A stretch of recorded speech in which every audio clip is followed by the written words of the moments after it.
Hi friends, అందరికీ welcome to our channel అండి. అన్నదాత సుఖీభవ మరియు తల్లికి వందనం ఈ పథకాల గురించి తాజాగా ప్రభుత్వం నుంచి కొత్త అప్డేట్ అనేది రావడం అయితే జరిగిందండి. ఈ అప్డేట్ అనేది ఏంది అనేది మనం ఈ వీడియోలో పూర్తిగా తెలుసుకుందాము. ముందుగా నా వీడియో చూస్తున్న ప్రతి ఒక్కరూ లైక్ చేసి, షేర్ చేసి, సబ్స్క్రైబ్ చేయండి ఫ్రెండ్స్. ఇక వివరాలలోకి అయితే వెళ్ళిపోదాము. తల్లికి వందనం స్కీమ్ కింద ఒక్కొక్క విద్యార్థికి కలిపి 15,000 రూపాయలు అయితే అందించడం అయితే జరుగుతుందండి. అలాగే రైతులకైతే 19వ విడత కింద 20,000 రూపాయల సాయం అనేది ప్రభుత్వం అయితే కీలక నిర్ణయం తీసుకుంది. డైరెక్ట్గా వారి అకౌంట్లోకి అయితే జమ చేస్తాననేది చెప్పడం అయితే జరిగిందండి. ఈ రైతులకు 20,000 ఆర్థిక సాయం అనేది అందిస్తామనేది సీఎం చంద్రబాబు నాయుడు గారు ఇటీవలే మేనిఫెస్టో సూపర్ 6 పథకంలో హామీలో భాగంగా చెప్పడం అయితే జరిగిందండి.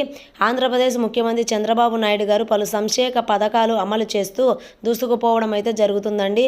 తాజాగా జరిగిన టీడీపీ పొలిటికల్ బ్యూరోలో సమావేశంలో ఆయన తల్లికి వందనము, అన్నదాత సుఖీభవ వంటి పథకాలు ప్రారంభించినట్లు ప్రకటించడం అయితే జరిగిందండి. ఈ పథకాల ద్వారా విద్యార్థులకు 15,000 రూపాయలు, అలాగే రైతుల సాయం కింద 20,000 రూపాయలు ఆర్థిక సాయం అందించడమే లక్ష్యమని మన సీఎం చంద్రబాబు నాయుడు గారు చెప్పడం అయితే జరిగిందండి. చంద్రబాబు నాయుడు గారు రాష్ట్రాభివృద్ధి, ప్రజా సంక్షేమము మా అభివృద్ధి ప్రభుత్వం కట్టబడి ఉంటుంది, అన్నదాతలకు సంక్షేమము మా ప్రభుత్వము ప్రధాన లక్ష్యం అని అయితే చెప్పడం అయితే జరిగిందండి.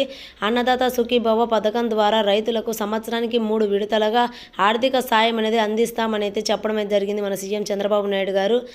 అలాగే ప్రభుత్వం ఆదాయ వనరులు పెంచేందుకు కొత్త మార్గాలు అన్వేషించడం అయితే జరుగుతుందని చెప్పడం అయితే జరిగిందండి.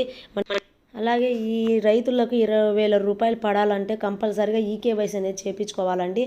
ఏ రైతు అయితే ఈకేవైసీ కంపల్సరీగా చేయించుకున్నట్లయితే ఆ రైతుకైతే అర్హులుగా ఉండి ఈ డబ్బులు అనేది పడే అవకాశం ఉంటుందండి. అలాగే తల్లికి వందనం స్కీమ్ అనేది మన ఇంటి దగ్గర ఉన్న సచివాలయాల సిబ్బందికి వెళ్ళి మనం అప్లికేషన్ ఇచ్చి అప్లై చేసినట్లయితే కనుక ఈ 15,000 రూపాయలు ఒక్కో విద్యార్థికి అనేది పడడం అయితే జరుగుతుందండి. ఇది అండి ఈ 2 పథకాలకు సంబంధించి తాజాగా వచ్చిన అప్డేట్.